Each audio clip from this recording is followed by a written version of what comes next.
KaraokeBooks. A Room with a View. Edward Morgan Forster. Audiobook. Chapter 6. The Reverend Arthur Beebe, the Reverend Cuthbert Eager, Mr. Emerson, Mr. George Emerson, Miss Eleanor Lavish, Miss Charlotte Bartlett, and Miss Lucy Honeychurch drive out in carriages to see a view. Italians drive them. It was Fathon who drove them to Fiesole that memorable day, a youth all irresponsibility and fire, recklessly urging his master's horses up the stony hill. Mr. Beebe recognized him at once.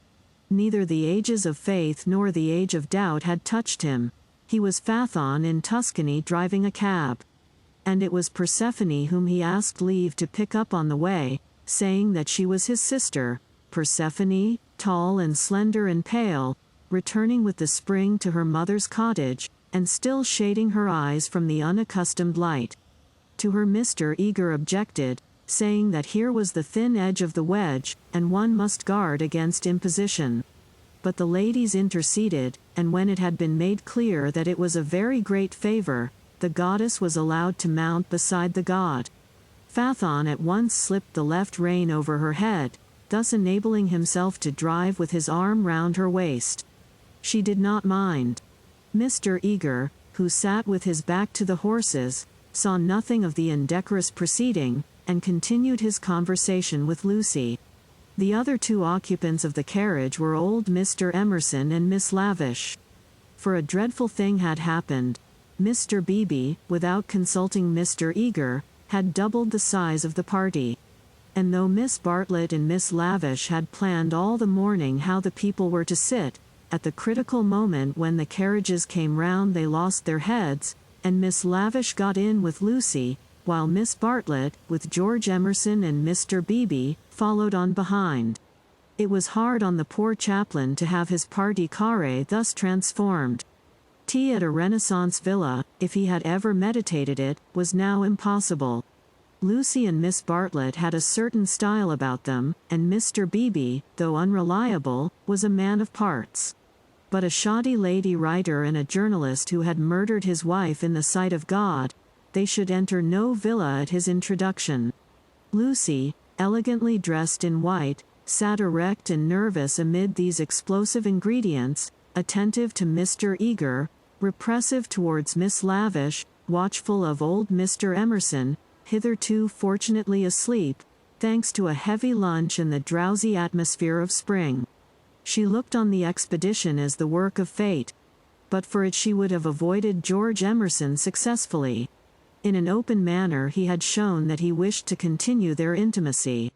She had refused, not because she disliked him, but because she did not know what had happened, and suspected that he did know. And this frightened her. For the real event, whatever it was, had taken place, not in the loggia, but by the river. To behave wildly at the sight of death is pardonable. But to discuss it afterwards, to pass from discussion into silence, and through silence into sympathy, that is an error, not of a startled emotion, but of the whole fabric.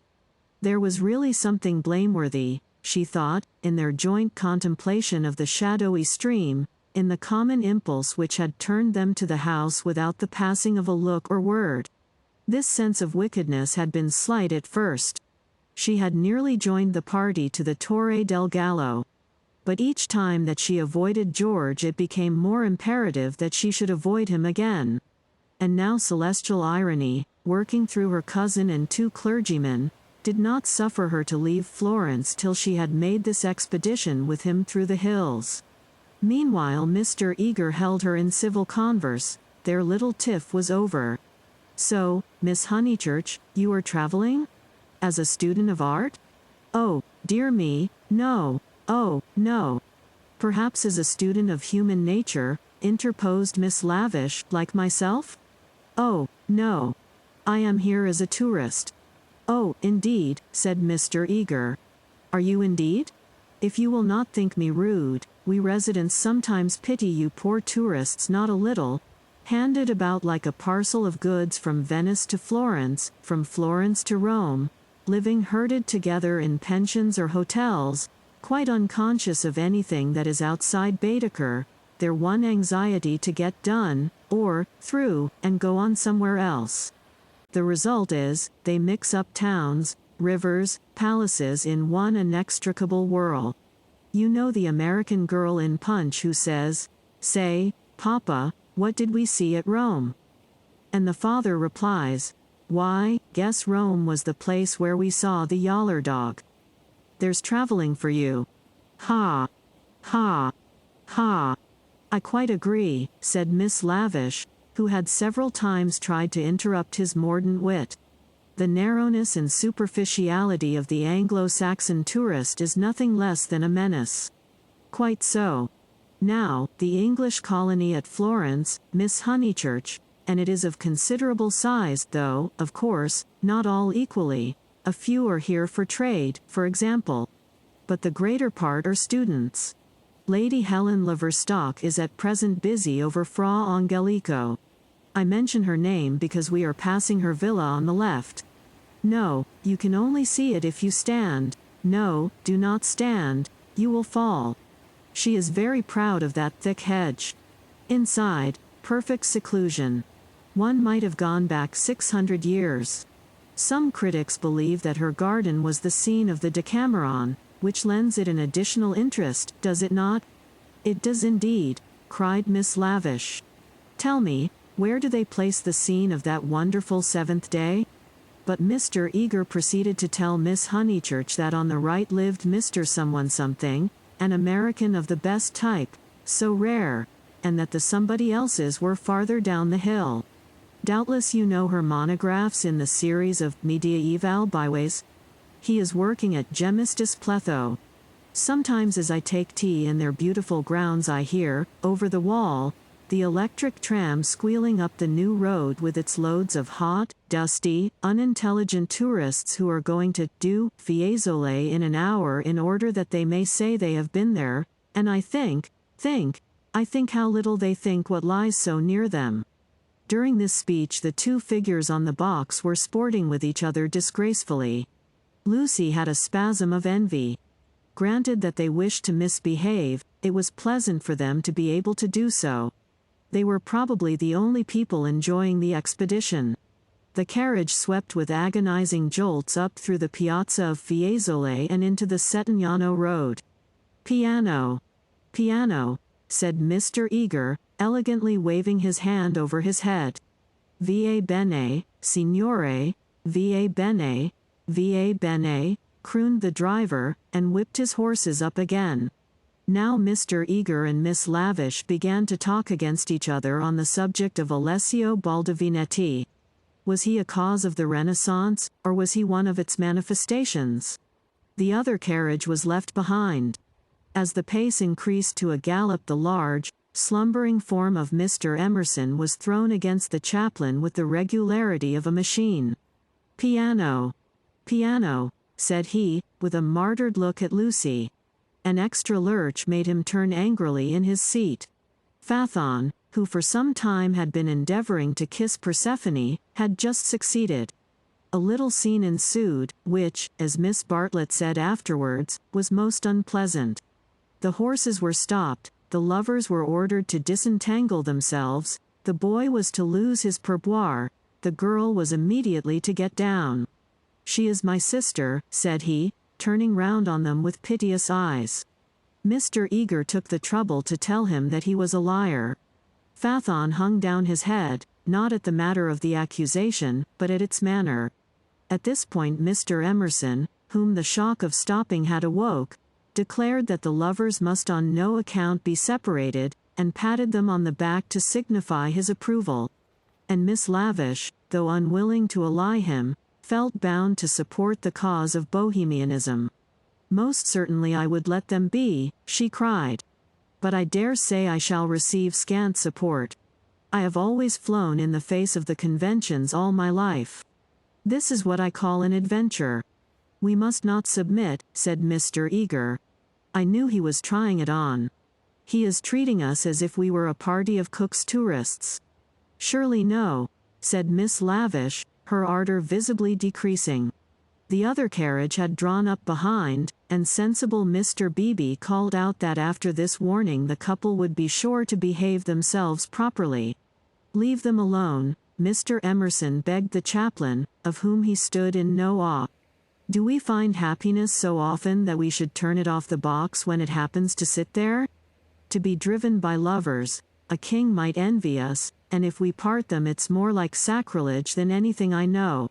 Here the voice of Miss Bartlett was heard saying that a crowd had begun to collect. Mr. Eager, who suffered from an overfluent tongue rather than a resolute will, was determined to make himself heard. He addressed the driver again. Italian in the mouth of Italians is a deep-voiced stream, with unexpected cataracts and boulders to preserve it from monotony. In Mr. Eager's mouth it resembled nothing so much as an acid-whistling fountain which played ever higher and higher, and quicker, and more shrilly, till abruptly it was turned off with a click. "Signorina," said the man to Lucy, when the display had ceased. Why should he appeal to Lucy? "Signorina," echoed Persephone in her glorious contralto. She pointed at the other carriage. "Why?" For a moment the two girls looked at each other. Then Persephone got down from the box. "Victory at last," said Mr. Eager, smiting his hands together as the carriages started again. "It is not victory," said Mr. Emerson. "It is defeat. You have parted two people who were happy." Mr. Eager shut his eyes. He was obliged to sit next to Mr. Emerson, but he would not speak to him. The old man was refreshed by sleep, and took up the matter warmly. He commanded Lucy to agree with him. He shouted for support to his son. "We have tried to buy what cannot be bought with money. He has bargained to drive us, and he is doing it. We have no rights over his soul." Miss Lavish frowned. It is hard when a person you have classed as typically British speaks out of his character. "He was not driving us well," she said. "He jolted us. That I deny. It was as restful as sleeping." "Aha! He is jolting us now. Can you wonder? He would like to throw us out, and most certainly he is justified. And if I were superstitious I'd be frightened of the girl, too. It doesn't do to injure young people. Have you ever heard of Lorenzo de' Medici?" Miss Lavish bristled. "Most certainly I have. Do you refer to Lorenzo il Magnifico, or to Lorenzo, Duke of Urbino, or to Lorenzo surnamed Lorenzino on account of his diminutive stature? The Lord knows. Possibly he does know, for I refer to Lorenzo the poet. He wrote a line, so I heard yesterday, which runs like this: 'Don't go fighting against the spring.'" Mr. Eager could not resist the opportunity for erudition. "Non fate guerra al maggio," he murmured. "War not with the May," would render a correct meaning. "The point is, we have warred with it. Look," he pointed to the Val d'Arno, which was visible far below them, through the budding trees. 50 miles of spring, and we've come up to admire them. Do you suppose there's any difference between spring in nature and spring in man? But there we go, praising the one and condemning the other as improper, ashamed that the same laws work eternally through both." No one encouraged him to talk. Presently Mr. Eager gave a signal for the carriages to stop and marshaled the party for their ramble on the hill. A hollow like a great amphitheater, full of terraced steps and misty olives, now lay between them and the heights of Fiesole, and the road, still following its curve, was about to sweep on to a promontory which stood out in the plain. It was this promontory, uncultivated, wet, covered with bushes and occasional trees, which had caught the fancy of Alessio Baldovinetti nearly 500 years before. He had ascended it, that diligent and rather obscure master, possibly with an eye to business, possibly for the joy of ascending. Standing there, he had seen that view of the Val d'Arno and distant Florence, which he afterwards had introduced not very effectively into his work. But where exactly had he stood? That was the question which Mr. Eager hoped to solve now. And Miss Lavish, whose nature was attracted by anything problematical, had become equally enthusiastic. but it is not easy to carry the pictures of Alessio Baldovinetti in your head, even if you have remembered to look at them before starting. And the haze in the valley increased the difficulty of the quest. The party sprang about from tuft to tuft of grass, their anxiety to keep together being only equaled by their desire to go different directions. Finally they split into groups. Lucy clung to Miss Bartlett and Miss Lavish. The Emersons returned to hold laborious converse with the drivers, while the two clergymen, who were expected to have topics in common, were left to each other. The two elder ladies soon threw off the mask. In the audible whisper that was now so familiar to Lucy they began to discuss, not Alessio Baldovinetti, but the drive. Miss Bartlett had asked Mr. George Emerson what his profession was, and he had answered the railway. She was very sorry that she had asked him. She had no idea that it would be such a dreadful answer, or she would not have asked him. Mr. Beebe had turned the conversation so cleverly, and she hoped that the young man was not very much hurt at her asking him. "The railway," gasped Miss Lavish. "Oh, but I shall die." Of course it was the railway. She could not control her mirth. "He is the image of a porter, on the southeastern." "Eleanor, be quiet," plucking at her vivacious companion. "Hush. They'll hear, the Emersons. I can't stop. Let me go my wicked way." "A porter. Eleanor." "I'm sure it's all right," put in Lucy. "The Emersons won't hear, and they wouldn't mind if they did." Miss Lavish did not seem pleased at this. "Miss Honeychurch listening?" she said rather crossly. "Poof. Woof. You naughty girl. Go away. Oh, Lucy, you ought to be with Mr. Eager, I'm sure." "I can't find them now, and I don't want to either. Mr. Eager will be offended. It is your party. Please, I'd rather stop here with you." "No, I agree," said Miss Lavish. "It's like a school feast. The boys have got separated from the girls. Miss Lucy, you are to go. We wish to converse on high topics unsuited for your ear." The girl was stubborn. As her time at Florence drew to its close she was only at ease amongst those to whom she felt indifferent. Such a one was Miss Lavish, and such for the moment was Charlotte. She wished she had not called attention to herself. They were both annoyed at her remark and seemed determined to get rid of her. "How tired one gets," said Miss Bartlett. "Oh, I do wish Freddie and your mother could be here."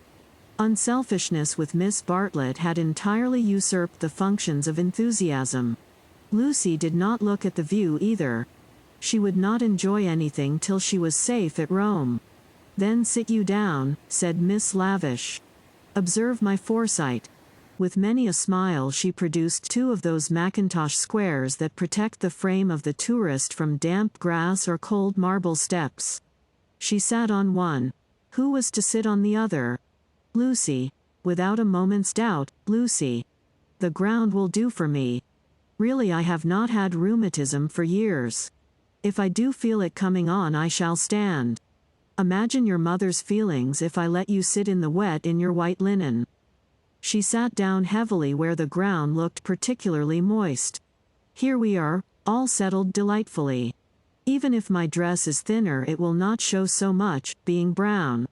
Sit down, dear, you are too unselfish, you don't assert yourself enough." She cleared her throat. "Now don't be alarmed. This isn't a cold. It's the tiniest cough, and I have had it 3 days. It's nothing to do with sitting here at all." There was only one way of treating the situation. At the end of 5 minutes Lucy departed in search of Mr. Beebe and Mr. Eager, vanquished by the mackintosh square. She addressed herself to the drivers, who were sprawling in the carriages, perfuming the cushions with cigars. The miscreant, a bony young man scorched black by the sun, rose to greet her with the courtesy of a host and the assurance of a relative. "Dove?" said Lucy, after much anxious thought. His face lit up. Of course he knew where. Not so far either. His arm swept 3/4 of the horizon. He should just think he did know where. He pressed his fingertips to his forehead and then pushed them towards her, as if oozing with visible extract of knowledge. More seemed necessary. What was the Italian for clergyman? Dove buoni uomini? Said she at last. Good? Scarcely the adjective for those noble beings. He showed her his cigar. Uno, più, piccolo, was her next remark, implying, has the cigar been given to you by Mr. Beebe, the smaller of the two good men? She was correct as usual. He tied the horse to a tree, kicked it to make it stay quiet, dusted the carriage, arranged his hair, remolded his hat, encouraged his mustache, and in rather less than a quarter of a minute was ready to conduct her. Italians are born knowing the way. It would seem that the whole earth lay before them, not as a map, but as a chessboard, whereon they continually behold the changing pieces as well as the squares. Anyone can find places, but the finding of people is a gift from God. He only stopped once, to pick her some great blue violets. She thanked him with real pleasure. In the company of this common man the world was beautiful and direct. For the first time she felt the influence of spring. His arm swept the horizon gracefully. Violets, like other things, existed in great profusion there. Would she like to see them? Ma buoni uomini. He bowed. Certainly. Good men first, violets afterwards. They proceeded briskly through the undergrowth, which became thicker and thicker. They were nearing the edge of the promontory, and the view was stealing round them, but the brown network of the bushes shattered it into countless pieces. He was occupied in his cigar, and in holding back the pliant boughs. She was rejoicing in her escape from dullness. Not a step, not a twig, was unimportant to her. What is that? There was a voice in the wood, in the distance behind them. The voice of Mr. Eager? He shrugged his shoulders. An Italian's ignorance is sometimes more remarkable than his knowledge. She could not make him understand that perhaps they had missed the clergyman. The view was forming at last. She could discern the river, the golden plain, other hills. Eccolo, he exclaimed. At the same moment the ground gave way, and with a cry she fell out of the wood. Light and beauty enveloped her. She had fallen on to a little open terrace, which was covered with violets from end to end. Courage! Cried her companion, now standing some 6 feet above. Courage and love! She did not answer. From her feet the ground sloped sharply into view, and violets ran down in rivulets and streams and cataracts, irrigating the hillside with blue, eddying round the tree stems, collecting into pools in the hollows, covering the grass with spots of azure foam. But never again were they in such profusion. This terrace was the well-head, the primal source whence beauty gushed out to water the earth. Standing at its brink, like a swimmer who prepares, was the good man. But he was not the good man that she had expected, and he was alone. George had turned at the sound of her arrival. For a moment he contemplated her, as one who had fallen out of heaven. He saw radiant joy in her face, he saw the flowers beat against her dress in blue waves. The bushes above them closed. He stepped quickly forward and kissed her. Before she could speak, almost before she could feel, a voice called, "Lucy! Lucy! Lucy!" The silence of life had been broken by Miss Bartlett, who stood brown against the view. If you liked what you heard, please subscribe to the channel.